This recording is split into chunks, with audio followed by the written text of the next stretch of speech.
Señoras y señores, muy buenos días. Antes de dar inicio a este evento, les agradeceremos silenciar sus celulares. Bienvenidos a la presentación del informe de política monetaria correspondiente a junio del presente año. Presentación organizada por el Banco Central y la Universidad Austral de Chile.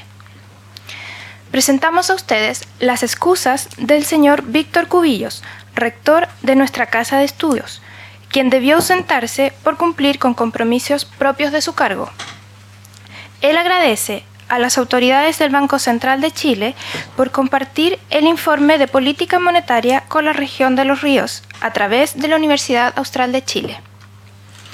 Saludamos cordialmente a señora Florencia Inostroza Novoa, gobernadora suplente de Valdivia, al profesor Jorge Díaz Castro, decano de la Facultad de Ciencias Económicas y Administrativas de la Universidad Austral de Chile. Señor Pablo García, consejero del Banco Central de Chile. Profesor Víctor Jacques Parragués, prodecano de la Facultad de Ciencias Económicas de la Universidad Austral de Chile. Autoridades académicas presentes, autoridades regionales presentes, empresarios, invitados especiales, académicos y estudiantes, comunidad en general. Muy buenos días. La finalidad de esta presentación es la de informar y explicar a la comunidad de autoridades de la región de Los Ríos que hoy nos acompañan la visión del Consejo del Banco Central sobre la evolución reciente y esperada de la inflación y sus consecuencias para la conducción de la política monetaria, exponer el marco de análisis de mediano plazo utilizado por el Consejo en la formulación de la política monetaria, y proveer información útil para la formulación de las expectativas de los agentes económicos de la región sobre la trayectoria futura de la inflación y el producto. El señor Pablo García Silva es consejero del Banco Central de Chile desde enero del 2014. Es ingeniero comercial y magíster en Ciencias Económicas de la Universidad Católica de Chile y PhD en Economía del Massachusetts Institute of Technology. Hasta su ingreso al Consejo se desempeñaba como director ejecutivo por la silla del Cono Sur del Fondo Monetario Internacional desde noviembre de 2012.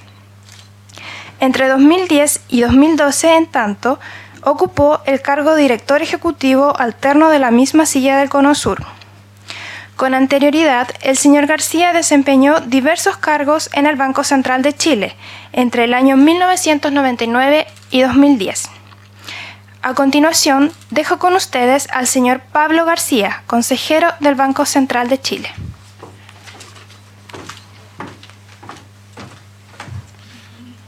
Hola, buenos días. Muchas gracias, primero que nada. Quisiera saludar a la señora Florencia Inostroza, profesor Víctor Jacques, por recibirnos acá, las autoridades académicas, regionales, empresarios, invitados especiales, académicos y estudiantes y toda la comunidad de Valdivia que está presente. Para mí es un gusto estar aquí. He estado varias veces por esta zona. Mi padrino tiene un campo en Payaco, así que me toca venir bastante. Y siempre es un gusto poder presentar nuestros informes más allá de lo que es Santiago. El Banco Central viene desde hace ya varios años, casi una década, teniendo un esfuerzo para ir más allá de las cosas más rituales de ir al Congreso o de la presentación grande que hace el presidente del Banco Central en Santiago y tratar de comunicar directamente a usted, en este caso, los mensajes de nuestros informes. Creo que eso es central dentro de nuestra labor como Banco Central, porque somos obviamente una institución de todo Chile. En esta ocasión tenemos dos informes. Hay uno que hacemos 2 veces al año, que es el de estabilidad financiera, y el otro que hacemos 4 veces al año, que es el informe de política monetaria. Y tienen objetivos ligeramente distintos, son hechos por áreas distintas en el banco, pero al ser diferentes se complementan bien. Uno, el de política, lo que hace es que presenta proyecciones macroeconómicas y riesgos, y el informe de estabilidad financiera habla de temas financieros más microeconómicos y de estabilidad tanto local como internacional. Déjenme hacer una introducción breve para pasar a la presentación. Al final hay tiempo para preguntas y si las escriben y las pasan aquí a la mesa, con gusto podré responderlas. Primero tenemos una situación en la cual la economía chilena, por el lado de la actividad y la demanda, sigue en un proceso de desaceleración. La inversión que viene desacelerándose y cayó fuerte a fines del año pasado, a eso se suma que el consumo también se está desacelerando. La inflación, por otra parte, ha subido, está por sobre el 4% anual, y creemos que esto básicamente es como consecuencia del traspaso de la depreciación cambiaria, de la subida del dólar a precios, pero creemos que justamente por esa naturaleza del proceso inflacionario esto sería un fenómeno transitorio y de aquí a fines del próximo año deberíamos estar de vuelta en la meta, 3%. Ahora, ¿cómo se enmarca este informe o estas proyecciones? Es que uno tiene una evaluación de dónde vienen las fuentes de la evolución del ciclo económico y dónde vienen las fuentes de la mayor inflación, y de ahí se deduce una cierta trayectoria para la política monetaria que es coherente con que la inflación llegue a 3% a fines de los próximos 2 años. Por lo tanto, esto no es una proyección, no son proyecciones de tipo meta o objetivos, sino que más bien son insumos para poder tomar decisiones de política monetaria. Y por lo tanto es muy importante qué es lo que tenemos implícito nosotros respecto a nuestra propia trayectoria de tasas de interés que creemos más razonable hacia adelante. Y lo que hemos dicho es que en los últimos comunicados, y también lo decimos en este informe, es que el Consejo va a evaluar la posibilidad de introducir recortes adicionales a la tasa de interés que hoy día está en 4%, de acuerdo obviamente a las condiciones macro internas y externas. Pero ese es el escenario base de que tendríamos recortes adicionales hacia adelante. Brevemente quiero mencionar el escenario internacional. Hemos tenido una situación de bastante calma en los mercados internacionales desde principios de año. Si recuerdan, hace alrededor de un año atrás empezó todo un proceso de ruido financiero producto de que en Estados Unidos la Reserva Federal anunció que iba a comenzar a normalizar su política monetaria. Eso provocó bastante ruido en las monedas que se depreciaron en los países emergentes, también las bolsas que tendieron a caer. Pero ya a medida que este mensaje se ha ido internalizando, hemos tenido de cierta forma una mayor tranquilidad y buena parte de este ajuste financiero de cierta forma ya ocurrió. De hecho, hay algunos que argumentan que estamos incluso con demasiada poca volatilidad hoy día.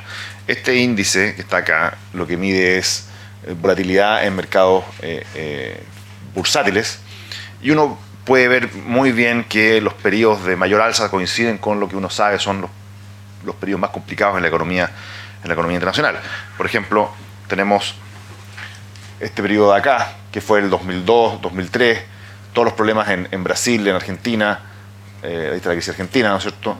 Tenemos los problemas de Enron también, todo un periodo bastante complejo. Y después, cuando la economía se empieza a recuperar, tenemos que esto baja nuevamente, y tenemos después la gran crisis a partir del 2007, que ya el pic total es en octubre del 2008, ¿no es cierto?, con valores que no se habían visto nunca.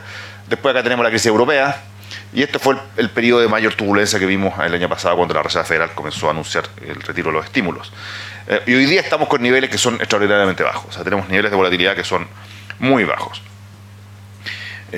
Por otra parte, tenemos un ciclo de rebalanceo en la economía mundial, donde las economías desarrolladas, Estados Unidos, la eurozona, Japón, obviamente han tenido varios años de muy bajo crecimiento después de la crisis, desde el 2008 en adelante, pero ya de a poco, gradualmente, eso se ha ido corrigiendo, y tenemos que, en particular en Estados Unidos, ¿cierto?, tenemos cifras de crecimiento más altas para este año, en Japón también, y en la eurozona se espera también un ritmo mayor de expansión. Inglaterra es quizás el caso más extremo, donde ya la recuperación viene bastante más fuerte. Y el espejo de eso es que las economías emergentes han tendido a desacelerarse. El caso de China es el más notorio, ¿no es cierto?, donde tenemos que las cifras muy altas de crecimiento, del orden de 10, 11%, ahora estamos hablando de 7%, pero eso no solamente ocurre en China, sino que también ocurre en el conjunto de economías emergentes. Que en promedio estamos creciendo al 6%, y hoy día estamos más bien hacia el 4,5%. O sea, hay un ajuste de crecimiento bastante significativo. Latinoamérica también ha visto un crecimiento bastante menor proyectado para este año. Y Chile estamos en cierta forma en ese grupo, experimentando este mismo proceso global de rebalanceo, donde las economías emergentes creciendo muy fuerte con inversión, con consumo, ahora están de cierta forma moderando su expansión. Este es el caso de China, como lo mencioné, con cifras muy altas, y ahí han ido bajando gradualmente. Ahora, el escenario interno, ¿cómo esto afecta? como les dije, nosotros somos parte del mundo y por lo tanto compartimos este tipo de fenómenos de ajuste global, pero también hay idiosincrasias locales que hacen que no nos pase exactamente lo mismo que al resto del mundo. Primero que nada tenemos esta desaceleración. Tuvimos un periodo de crecimiento bastante fuerte después de la crisis, el 2009 con la recesión donde la economía, el PIB cayó, la demanda y la inversión también cayeron. Tuvimos un rebote bastante fuerte en el 2010 y el 2011, en parte como respuesta a que esa crisis no produjo daños persistentes en el sector productivo, ni en los balances de los hogares, ni en los balances de las instituciones financieras o las empresas, y por lo tanto el impulso macro dado por la política monetaria y la política fiscal, más el hecho de que el mundo también empezó a normalizarse de manera bastante rápida, permitió que Chile rebotara, que la economía chilena rebotara muy fuerte hacia el 2010. A eso se suma el terremoto, que tampoco tuvo un efecto persistente por el lado de la demanda. Obviamente por el lado de sectores productivos y vivienda hubo mayores efectos, pero desde el punto de vista macro el esfuerzo de reconstrucción le agregó otro impulso más al crecimiento, y vemos como el PIB, la demanda interna y la demanda final que excluye los inventarios estaban creciendo muy fuerte el 2010, el 2011, y después continuaron creciendo a cifras bastante altas el 2012, el 2013, y quiero mencionar un poquito qué es lo que vino detrás de eso. El consumo se expandió fuerte, también la inversión creció muy fuerte entre los años 2010 y principios del 2013, pero ya ahora lo más reciente hemos visto esta desaceleración. Es importante notar que la inversión de hecho cayó hacia fines del año pasado, tuvo una caída bien abrupta, pero esa caída no ha continuado. O sea, de cierta forma se ha dado una moderación en los niveles y por lo tanto las tasas a las cuales cae la inversión se han también ido moderando, pero el consumo se está también desacelerando. Veamos por parte del consumo y después veamos la inversión. Por el lado del consumo, aquí hay que distinguir entre lo que es el consumo de bienes durables, electrodomésticos, automóviles, ¿no es cierto?, televisores, que tiende a ser bastante más volátil que el consumo de bienes no durables, que es más estable. Aquí también vemos cómo los bienes durables tienen una reacción a la crisis y a la reconstrucción también bastante fuerte, y después creciendo la tasa del 15%, pero se tiende a moderar en lo más reciente. El consumo de bienes no durables es más estable. Parte de lo que apoyó la expansión del consumo en los años más recientes fue justamente que el mercado laboral ha tenido un desempeño bastante positivo en términos de que el desempleo ha sido en promedio para Chile bastante bajo. De hecho, las cifras que veíamos de desempleo desde fines del 2012 hasta unos meses atrás eran las más bajas de la historia. Y en parte eso es producto de que la crisis, como mencioné, del 2009 no produjo un daño persistente en el funcionamiento del mercado laboral. De hecho, el desempleo aumentó, ¿no es cierto?, para la crisis, muy fuerte, pero después también cayó de manera bastante abrupta. Muy diferente de lo que ocurrió el año 98, donde el desempleo subió también a cerca de 10 y se mantuvo alto en torno a 10%, si se fijan, hasta el 2005. Tuvimos casi 5 o 6 años de desempleo en torno a 10, y solamente bajó hacia el 2006 y 2007. En lo más reciente el aumento fue bastante más gradual. En el margen lo que hemos tenido es una cierta moderación, pero todavía con condiciones bastante favorables, tanto por el lado de las expectativas como por los ingresos. Se da una moderación, eso sí, porque bueno, el empleo está reaccionando al ciclo más general de la economía y también los salarios están moderándose en términos reales. En términos del mercado laboral, aquí ha habido cierto foco de interés en qué es lo que está ocurriendo a nivel nacional. De cierta manera hay algunos argumentos que dicen que el mercado laboral, al tener todavía desempleo muy bajo, no ha reaccionado como uno hubiese esperado al hecho de que la economía se está desacelerando. Y eso tiene algo de verdad, es decir, en el sentido de que el ciclo del mercado laboral ha ido bastante más atrás que el ciclo general de crecimiento de la actividad y la demanda. En parte eso puede deberse a que hasta ahora buena parte del ciclo de demanda ha sido empujado por la inversión y por sectores que pueden no ser tan intensivos en mano de obra, pero eventualmente esto debiese, a medida que el consumo también se desacelera, deberíamos empezar a ver también la moderación del crecimiento del empleo. De hecho, si uno distingue entre el empleo por cuenta propia y el empleo asalariado sí muestra una desaceleración bastante fuerte, mientras que el empleo por cuenta propia sube. Y generalmente lo que ocurre es que el empleo por cuenta propia, que es como empleo informal, tiende a subir cuando la cosa se suaviza en el mercado laboral. Otros indicadores como las vacantes también muestran que el ciclo del mercado laboral debiese mostrar un suavizamiento hacia adelante.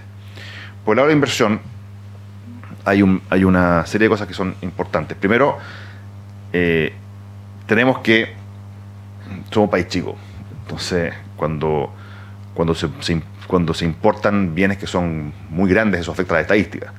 Y la fusión de LAN con TAM llevó a decisiones de importación de aviones que explican buena parte de esta subida que se ve acá de la inversión a fines del 2012. O sea, tenemos un incremento de cientos de millones de dólares, que es por importación de aviones. Entonces uno, si quiere ver el ciclo de inversión, en realidad hay que sacar eso, porque distorsiona bastante la película. Y por otra parte, lo que ya le mencionaba, la caída brusca se produce hacia el fin del año pasado y en lo más reciente se ve a un cierto repunte, aunque es bien moderado, pero por lo menos la inversión no continúa cayendo. Por otro lado, eso lo referido a bienes de capital. Por el lado inmobiliario y construcción, el ciclo es un poquito más lento. Todavía tenemos una expansión del sector del inmobiliario. Las ventas siguen estando altas, el stock sigue estando apretado. Entonces hay todavía condiciones para que fomenten un cierto dinamismo en el mercado inmobiliario. Otro fenómeno que es muy importante y que tenemos un recuadro en el informe que creo que es relevante para tomar en cuenta, para entender lo que está pasando con la inversión, es que hemos vivido una situación bastante extraordinaria desde el punto de vista de la inversión minera. De cierta manera lo que ocurre acá es que, por supuesto, el año 2004 nadie esperaba que el precio del cobre fuera a pasar de $1 a $4. Eso tomó a todo el mundo por sorpresa. Y como es muy habitual, cuando ocurren noticias tan grandes, lo natural, y eso también lo hace uno como en sus propias finanzas personales, es dudar que esto sea para siempre. O sea, uno puede pensar que esto en realidad es una cosa transitoria. Y de hecho el gobierno en Chile y la regla fiscal también consideraron que esto era más bien transitorio, y eso permitió generar grandes superávit fiscales en el año 2006, 2007. Y por el lado de las empresas mineras privadas, como esto a priori podía ser un fenómeno bastante transitorio, las decisiones de inversión no fueron muy altas. Es decir, en buena parte la caja que se generó en ese minuto fue ahorro, tuvo como contraparte ahorro corporativo. Luego llegó la crisis del año 2008 y ahí la percepción era que, bueno, ahora sí que se desinflaba el precio del cobre, pero como vemos rebotó rápidamente a $4, incluso más. Entonces, uno si ve que la evolución del precio del cobre fue tan flexible, que rebotó tan rápido, ahí uno cambia la percepción y dice, bueno, en realidad esto es más permanente. O sea, si una crisis como la del 2008-2009 no logró derrumbar el precio del cobre, significa que hay fenómenos más persistentes ya que están detrás. De ahí está la historia de China. Entonces, lo que eso provoca es que, por lo tanto, primero que nada, las empresas mineras empiezan a invertir ahora para expandir capacidad, para aprovechar estos precios que van a ser largos por más tiempo. Y también se ve en el caso de Chile, las cuentas públicas, que los expertos que determinan el precio a largo plazo del cobre lo comenzaron a subir, y eso dio algún espacio para mayor expansión fiscal. Entonces, esa es la razón por la cual, con precio del cobre parecido a los que teníamos en el 2007, la economía tiene un déficit ahora y no un superávit fiscal, porque el precio de largo plazo que determina los gastos ahora es más alto. Y esta inversión minera, como ven, fue en todos los países mineros. Aquí tenemos Chile y Australia, prácticamente una duplicación del monto de inversión, tanto en Chile como en Australia, entre el 2009 y el 2012. Y otra cosa que aprendimos es que cuando se dan estos boom de inversión tan grandes, no solamente uno tiene que considerar a la minería como un enclave, sino que los efectos de encadenamiento que esto genera en el resto de la economía son bien importantes. Por el lado industrial, por el lado de la construcción, por el lado del consumo, por el lado del consumo mayorista. O sea, hay un montón de otros efectos por el lado del mercado laboral. O sea, el aumento de inversión fue suficientemente grande como para que provocara efectos de encadenamiento en el resto de la economía, y por lo tanto generó un ciclo general de expansión y contribuyó al hecho de que el rebote fue rápido, la crisis, a la reconstrucción. Nosotros tenemos este otro fenómeno también que le pegó fuerte y permitió que Chile creciera rápido. Pero ¿qué ocurre? Que, bueno, como sabemos y nos enseña la economía, uno invierte hasta que logra la capacidad óptima o deseada, y hasta que los costos marginales de largo plazo se acercan al precio de largo plazo. Y hoy día los costos marginales de largo plazo en la minería están en torno al precio de largo plazo, en torno a $3. Y por lo tanto ya se está llegando, ya no hay tanta brecha, ¿cierto?, para expandir, y por lo tanto lo que ocurre es que el proceso de inversión, que es bien abultado, o sea, se produce muy fuertemente por un periodo, se detiene. Y eso es lo que estamos viendo ahora en las cifras de inversión en los países mineros, lo estamos viendo también en las decisiones directamente de inversión de las grandes empresas multinacionales, y se ve, bueno, en Australia y en Chile, como de hecho la inversión en minería cayó el 2013 respecto al 2012, y el 2014 ha continuado ocurriendo algo parecido. Este es un fenómeno que, como tenía bastante encadenamiento del resto de la economía, tiene efecto y tiene impacto sobre las cifras de inversión agregada, la demanda y la actividad. Y esto es otro fenómeno más que explica por qué la economía chilena se ha ido desacelerando. Otras interpretaciones que uno puede ir haciendo para entender qué es lo que está detrás de esta desaceleración y si es un fenómeno inducido o más bien autónomo, es ver los precios. Por ejemplo, si uno ve una desaceleración muy abrupta de la demanda y cree que es porque se le puso un freno abrupto a las condiciones de financiamiento, lo que uno debería observar son tasas de interés más altas. Pero lo que estamos viendo en Chile en realidad es que las tasas de interés libres de riesgo han tenido una caída muy significativa. De hecho, desde el año pasado hasta la fecha han caído 50 o 100 puntos base, que son cifras bastante inusitadas, y los costos de financiamiento para el Tesoro, para el Banco Central, a plazos bien largos, a 10 años, son de los más bajos de la historia. El BCU a 10 años está por debajo de 2%, que es una cifra, cuando yo la comento a los colegas de otros países no me pueden creer, que el gobierno en Chile se pueda endeudar a 10 años a una cifra real menos de 2%. Algo bien inusual. Y esto refleja que de esta manera lo que está ocurriendo es este cambio autónomo en la demanda, y que al disminuir la demanda, la tasa de interés tiende también a reducirse. No solamente se ha reducido el costo de financiamiento para el gobierno, sino que también para las empresas. El spread corporativo, de hecho, ha caído bastante fuertemente.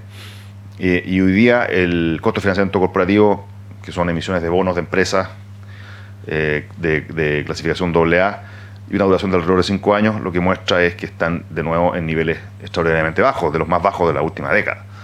Y también eso implica que, de esta manera, el ciclo de demanda por financiamiento para invertir está moderándose. O sea, no es que la inversión caiga porque el costo de financiamiento esté subiendo. No nos estamos moviendo a lo largo de la demanda, sino que hay un desplazamiento de la demanda y, por lo tanto, con tasa de interés, da una cierta oferta de fondos que es más baja. Eso creo que es importante tenerlo en cuenta cuando uno quiere evaluar las razones por las cuales está produciéndose los cambios en la actividad. Las expectativas han tendido a caer. Podemos discutir después en las preguntas por qué esto puede estar ocurriendo. Y debido a que el consumo se está moderando y que la inversión se está moderando también, tenemos que la cuenta corriente, que es lo que nos endeudamos con el resto del mundo, está también reduciéndose. Estamos en torno a 3% al cierre del primer trimestre, y para el año estamos proyectando una déficit de cuenta corriente entre 2 y 3%. Y otra contraparte de todos estos fenómenos es que el tipo de cambio real se ha tendido a depreciar. O sea, la subida del tipo de cambio es reflejo de las condiciones financieras afuera, que son distintas, es reflejo de este rebalanceo de menos dinamismo de la inversión y menos dinamismo del consumo, de tasas de interés más bajas, resultado tipo de cambio real más al alza. De cierta manera, lo que ha pasado en Chile el último año es libro de texto, cómo se ajusta una economía abierta, pequeña, con flexibilidad cambiaria. El mundo se debilita en términos de lo que le importa a Chile, que es la demanda por cobre, el precio del cobre cae, y eso implica que la economía se desacelera, la tasa de interés baja, ¿no es cierto?, la cuenta corriente también se acomoda y el tipo de cambio real se deprecia. Y tenemos el aumento de la inflación que ha ocurrido en todos los componentes, y la interpretación de esto que nosotros tenemos es que de esta forma era esperable que la inflación se hubiera dado la depreciación cambiaria, que ha sido grande, entre 15 y 20%, eso le tiene que pegar a los precios. Pero por supuesto no hay una certeza exacta respecto a cuál es la magnitud de ese traspaso. Y nosotros hemos supuesto hasta ahora que ese traspaso era de acuerdo al promedio de la evidencia histórica. Y lo que hemos visto es que ha sido algo más alto que eso, pero dentro de los rangos razonables. O sea, no hemos visto algo que sea inusual, y en particular no hemos visto que esta mayor inflación sea producto de que las presiones inflacionarias subyacentes o las presiones de las holguras estén siendo mayores. De hecho, las expectativas de inflación, a veces uno muestra este gráfico y tampoco es muy informativo, porque la línea a 2 años siempre está en 3, salvo en algunos momentos muy específicos, pero es una línea pareja en 3, y hay expectativas de más inflación a fines de este año, pero después volvería a 3%. Perspectivas. Simplemente en este gráfico lo único que quiero mostrar es la América Latina, que América Latina tenía un ajuste muy fuerte de crecimiento también, de 3,7 que se esperaba en marzo del 2013 a 2% ahora, o sea, de casi 2 puntos de menos crecimiento. Nosotros esperamos que este año la economía crezca entre 2,5 y 3,5. El primer trimestre creció en torno a 2,5, en el primer cuatrimestre también en torno a 2,5, entonces de aquí en adelante en términos interanuales debiésemos ver cifras más altas, y fundamentalmente por esta fuerte desaceleración de la demanda interna que estaría creciendo bajo 2. Y dentro de eso lo que más destaca es que es la caída comparado con el año pasado de la inversión. Ahora, como les mostré, esa caída se explica porque hubo una disminución abrupta de los niveles a fines del año pasado, pero ya en el margen esto no sigue cayendo. O sea, no es que la pendiente de la inversión sea cada vez más negativa, sino que cayó muy fuerte y de aquí se ha mostrado más bien estable. Y el correlato de eso también es menos importaciones, menos inversión en maquinaria y equipo y menos consumo durable. Y la cuenta corriente, tenemos un déficit del 2,5% que es bastante reducido.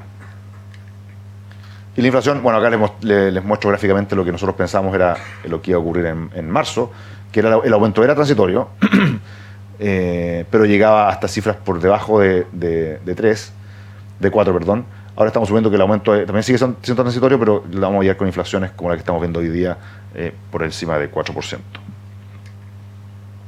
Y para adelante, el escenario base que tenemos es que la política monetaria tendría algún recorte adicional en los próximos meses, acorde más o menos con lo que es esa línea amarilla. Esto no es un compromiso, simplemente es la transparencia que nosotros tenemos que transmitir para decir cómo estamos construyendo estas proyecciones. Estas proyecciones tienen implícita una política monetaria, ¿ya? Que crezcamos tanto o tanto, que la inflación llegue a 3, eso tiene implícita una política monetaria. Y lo que queremos desde acá es ser transparentes respecto a lo que suponemos para esa trayectoria. Pasemos rápidamente al IEF. Hay dos o tres temas importantes en lo del IEF. Lo primero es que la situación financiera de las empresas ha perdido algo de fortaleza. El endeudamiento de empresas en Chile ha aumentado respecto al PIB y la rentabilidad se sigue ajustando a la baja. Esto refleja de cierta manera el ciclo. Y esto es coherente con los patrones de otras economías, pero hay que reconocer que esto reduce un poquito la resiliencia frente a eventos mucho más negativos. Hay un deterioro en algunos indicadores de pago, pero no es algo que sea anómalo dado el ciclo económico. Otro punto que nosotros levantamos ahora es, tenemos estadísticas propias de precio de vivienda, que las levantamos a nivel nacional, usando las transacciones concretas de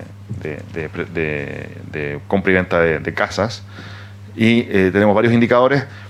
A nivel nacional tenemos la zona centro, la zona sur, la zona norte y la región metropolitana por separado, y ahí vemos cómo lo que es bien esperable, la zona norte que está aquí es donde se ha visto el mayor incremento de precio de vivienda, y eso es asociado obviamente de nuevo al ciclo minero. Los incrementos son bastante fuertes, o sea, ven ahí que el precio de las casas en la zona norte ha subido alrededor de 50% respecto a fines del 2011. Y en la región metropolitana el incremento mayor ha sido en la zona oriente, la tenemos dividido en 4 zonas, la región metropolitana ha sido también el incremento mayor en esa zona. Entonces es algo que no es generalizado en Chile y que, de acuerdo a nuestro análisis, no es algo que no esté asociado con los patrones históricos que determinan los precios de la vivienda, que es la escasez de suelo, los niveles de ingreso, ¿cierto? Las tasas de interés. No vemos que esto sea un incremento de precios, si ustedes quieren, alimentado por una burbuja de crediticia. Y por otra parte, por el lado de los hogares, que siempre es preocupación, muy noticioso para la prensa, vemos que se mantienen estables los riesgos provenientes del endeudamiento. No ha habido tampoco una expansión muy significativa del número de deudores. Se ha concentrado más bien el mayor endeudamiento en sectores de ingresos medios y altos. Y también, de cierta manera, el ciclo económico está limitando en alguna manera la expansión del crédito a sectores de menos ingresos. Y los bancos siguen contando con niveles de capital suficientes para absorber escenarios de riesgo. Comentarios finales. Bueno, primero, no hay grandes cambios por el lado del mundo. O sea, aquí este es un informe donde el foco de las noticias está básicamente en lo doméstico. Por el lado de la inflación hemos tenido un aumento más allá de lo previsto y es importante hacer un análisis de por qué eso se produce y de dónde vienen las fuentes de esta mayor inflación. Como les dije, creemos que esto es producto de un traspaso de la depreciación mayor del que pensábamos. Y la desaceleración económica tiene un componente de inversión, que hay varios fenómenos que están ahí. El ciclo global creo que es importante, que sigue afectando. El ciclo minero fue muy grande y está en fase de moderación, eso también le pega. y el consumo empieza con los rezagos habituales a también mostrar una cierta desaceleración. En este proceso, el Banco Central ha reducido la tasa a 100 puntos base desde octubre del año pasado hasta ahora. Eso es bastante inusual en el concierto de las economías emergentes. Hay muchas que han tenido que subir tasas para evitar la depreciación cambiaria. Nosotros acá hemos podido bajar y acomodar esta depreciación y esta desaceleración. Y lo que señalamos acá es que vamos a evaluar la posibilidad de mayores recortes de acuerdo a lo que ocurra con las condiciones macro internas y externas. Por supuesto, aquí lo central es que la conducción de la política monetaria sea de tal forma que la inflación que nosotros estemos proyectando vuelva al 3%. No estamos tratando de que la inflación hoy día sea 3, sino que la inflación hacia fines del horizonte de proyección, a fines de los próximos 2 años, esté en 3%. Con eso termino y de nuevo muchas gracias por la invitación y estaría feliz de contestar preguntas que ustedes puedan hacerme por escrito con Susana. Gracias. Esperamos entonces preguntas. ¿Están los jóvenes recogiendo? ¿Tienen ya algo? Al parecer la exposición estuvo muy clara. Por lo tanto, pregunta. ¿Pregunta? Sí, ahí.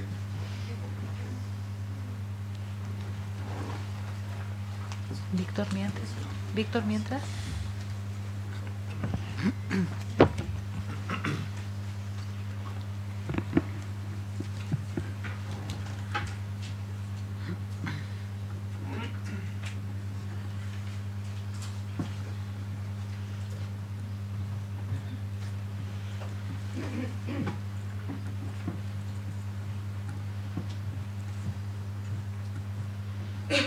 No, bueno. Son para hacerlas por escrito para que se puedan acumular, ¿no? Porque... Sí.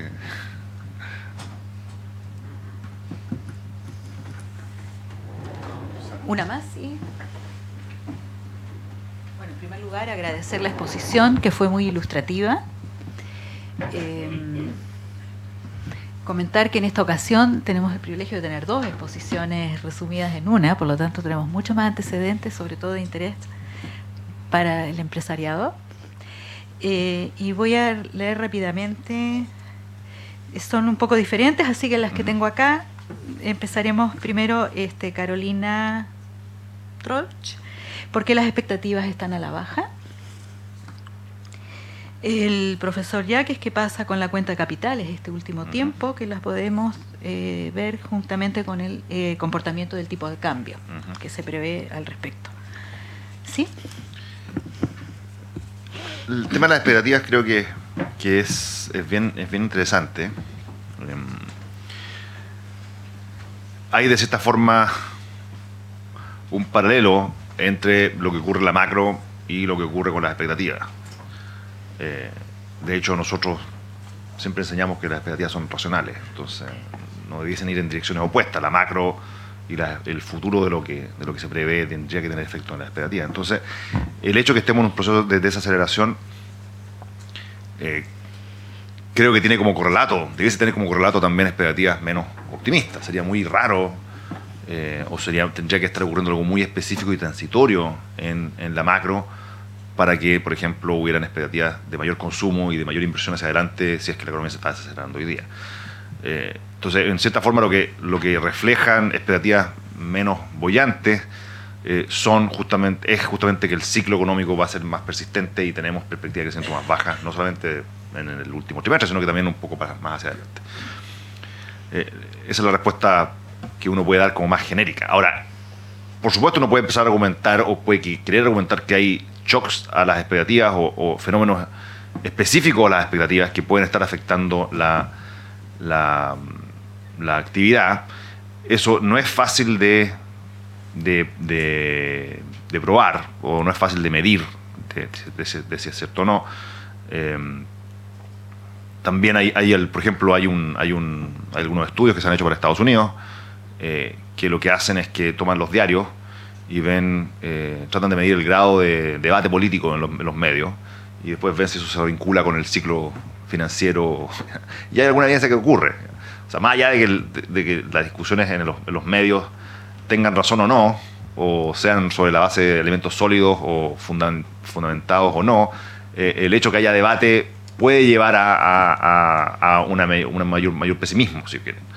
Eso por lo menos hay cierta evidencia para el caso de Estados Unidos, pero es porque había un debate muy grave respecto a si el gobierno iba a ser capaz de aumentar su techo de deuda. O sea, eran realmente escenarios bastante negativos. Yo creo que no estamos en eso hoy día en el tono del debate en Chile.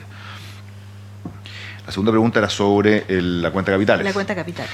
Bueno, la cuenta de capitales, primero, yo creo que una de las grandes ventajas de tener un esquema de flotación cambiaria es que, por lo menos desde el punto de vista conceptual, lo que debiese dominar es la evolución de la cuenta corriente. O sea, la evolución de la cuenta corriente que viene dada por la dinámica de la inversión, por la dinámica del consumo, del ahorro.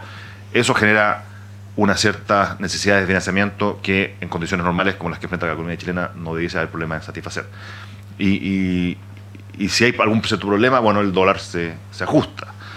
De esta forma lo que hemos visto es eso, que mientras economías emergentes que trataron de controlar sus movimientos cambiarios el año pasado tuvieron salida de capitales muy fuerte, hubo salida de capitales bien intensas en algunos países de Asia, ¿no es cierto?, en algunos países latinoamericanos, pérdida de reservas, justamente porque al tratar de evitar la depreciación cambiaria, la presión se iba vía salida de capital y pérdida de reservas. En Chile eso no ha ocurrido porque justamente el dólar hizo el trabajo. La flotación cambiaria es en ese sentido un gran mecanismo estabilizador. Y por lo mismo, en lo más reciente, en los últimos 3 o 4 meses, que los capitales han vuelto a economías emergentes de manera bastante fuerte. En Chile lo que hemos tenido es un movimiento cambiario de unos 10, 20 pesos, pero no se ve en las cifras una entrada de capitales, si tú quieres, porque justamente el tipo de cambio es el que reacciona muy fuerte y evita que se produzcan esos flujos más, entre comillas, especulativos. Eso yo diría que es una ventaja de nuestro régimen porque permite evitar entradas y salidas de capitales muy bruscas. Muchas gracias. Por lo tanto, el tipo de cambio ya también fue tocado. El último, 2 temas más. Uno tiene que ver con la incertidumbre que provoca la reforma tributaria. Y por otro lado, la incertidumbre que provoca el freno de los diversos proyectos energéticos. En específico se hace referencia al caso de Hidroaicén. Bueno, una última palabra respecto al tipo de cambio. Creo que lo que estamos viendo con el tipo de cambio hoy día en Chile es algo que es bastante fundamental. De hecho, nosotros creemos que hacia adelante el tipo de cambio real está en valores que son coherentes con sus fundamentos a largo plazo. ¿Y por qué eso es importante? Porque esto no debiese ser, dado el ciclo mundial y lo que está ocurriendo en Chile por el lado de la inversión minera, este tipo de cambio real más depreciado de lo que teníamos hace 1 año y medio es un fenómeno relativamente persistente. No vemos que este ciclo macro sea coherente con que el dólar se devuelva bruscamente a niveles que tenía hace 1 año atrás. O sea, por eso el tipo de cambio ha reaccionado de manera bastante sana a todos estos fenómenos. Respecto a la incertidumbre de la reforma tributaria, a mí me gusta más bien discutirlo de una forma un poquito distinta. Primero que la reforma tributaria es grande, eso yo creo que es indudable. Y yo creo que hay consenso de que es necesaria, del consenso del punto de vista ciudadano. Ahora, la discusión de cómo se implementa esto, qué tipo de instrumento se usa, qué particularidad en términos de toda la batería de herramientas que existen, eso es un tema que siempre va a generar bastante debate, producto de que los instrumentos tributarios no son neutros. La política tributaria no es neutra. Y está bien que haya debate porque justamente en un régimen democrático eso tiene que discutirse, evaluarse y el Congreso tiene que tomar una decisión frente a la propuesta que ha hecho el Ejecutivo. Ahora, como la reforma tributaria es grande, como hay un debate que es legítimo y que está bien que ocurra porque las alternativas esto no puede llegar a imponerse una situación en la cual no haya discusión, eso es natural también que pueda producir cierta postergación de decisiones, esperando a ver qué ocurre, incluso con incentivos a la inversión. La reforma tributaria incluye incentivos a la inversión, pero esos incentivos solamente operan en un momento que esto esté legislado. Entonces, si uno tiene un proyecto de inversión y quiere aprovechar ese incentivo, bueno, va a esperar a que se legisle para hacer el proyecto. O sea, incluso en ese lado uno podría simplemente esperar a que este proceso termine. Eso yo no le llamaría incertidumbre, ¿ya? Porque la incertidumbre tiene una cierta connotación negativa. Yo le diría que frente a reformas grandes que son legítimamente discutidas, es natural que uno espere que haya ciertas decisiones que puedan tomar un tiempo. la alternativa, ¿cuáles son las alternativas? Digamos, ¿cuáles son las opciones que habría si uno quisiera, por ejemplo, eliminar este tipo de debates? Bueno, una es que no hubiera reforma tributaria y que el gobierno estuviera embarcado en una regla fiscal que fuera un déficit estructural de 3 puntos del PIB para siempre. Eso yo creo que sería muy grave. O sea, estar con planes de gasto permanentes sin financiamiento, creo que eso no ha estado nunca en el menú de opciones. Y sería una regla fiscal muy distinta a la que tenemos hoy día. Entonces esa alternativa yo creo que no es coherente con el marco de responsabilidad fiscal que tenemos. Y lo otro sería que tuviéramos un régimen que no fuera democrático, que impusiera nomás una reforma tributaria sin discusión. Eso tampoco es legítimo, tampoco es válido. Entonces, yo creo que estamos transitando por un periodo que es normal que ocurra, que es normal que estos debates se den, que estén, y que gradualmente, a medida que pase el tiempo, como lo ha señalado el presidente del banco y nosotros como consejeros, lo normal es que esto también vaya en cierta forma convergiendo, de manera de llegar a una solución donde haya habido un acuerdo para escoger los instrumentos más apropiados para hacer esta reforma. Uh-huh. Respecto a la detención de los proyectos energéticos. Sí. Bueno, el Banco Central ha levantado en varias ocasiones el tema de que el costo de la energía en Chile es un problema de crecimiento a largo plazo. O sea, el hecho de que el costo de la energía hoy día, tanto para clientes residenciales como industriales, ¿no es cierto?, sea más alto que lo que era a principios de los 2000, es algo que le ha pegado al crecimiento. Eso yo creo que es indudable. Entonces nosotros valoramos que hay una agenda energética que plantee costos menores para adelante y que sea con objetivos medibles y bastante ambiciosos. Y eso, bueno, es una decisión, de nuevo, política de cómo se llegan a esos objetivos y qué fuentes se escogen. Eso no es, el banco no es más bien neutro en el mecanismo al cual se lleguen a esos objetivos. Lo que nos parece muy interesante es que justamente hayan estos objetivos y hay una estrategia de mediano y largo plazo para enfrentar este problema, que creo que también hay conciencia que existe. Gracias.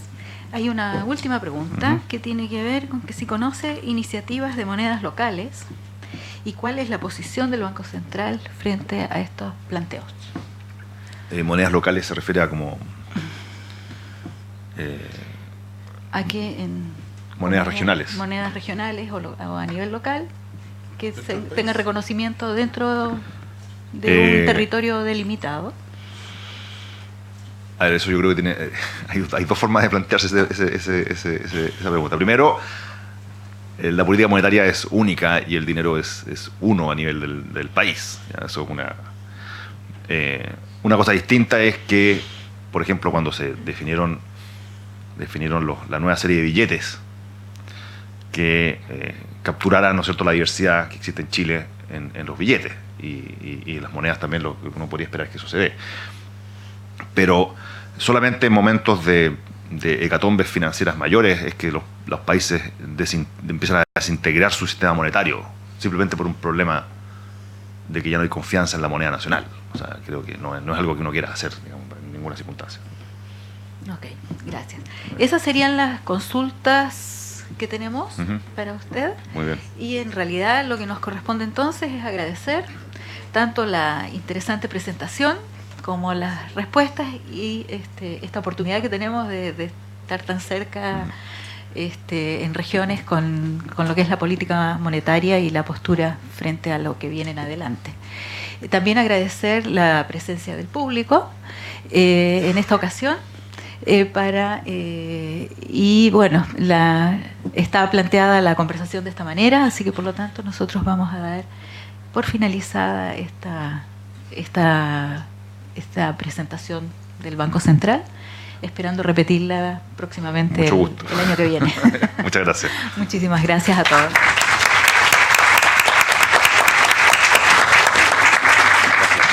Gracias a ti.